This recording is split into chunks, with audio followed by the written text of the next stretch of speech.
para po pag nagtutur sa loob ng museum.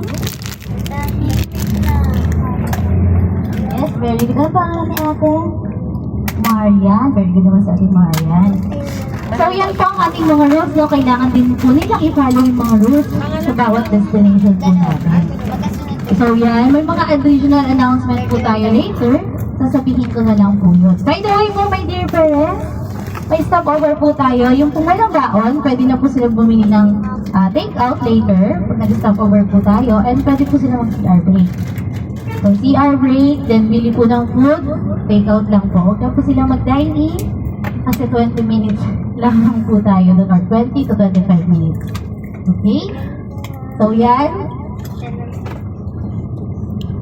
So ang ating first destination, bukod po dun sa ating first stop na stopover, is okay, sige na nga po. Sleep po muna sila. Later po, gigisingin ko sila ha. Nasa inyo po. Sige po, later.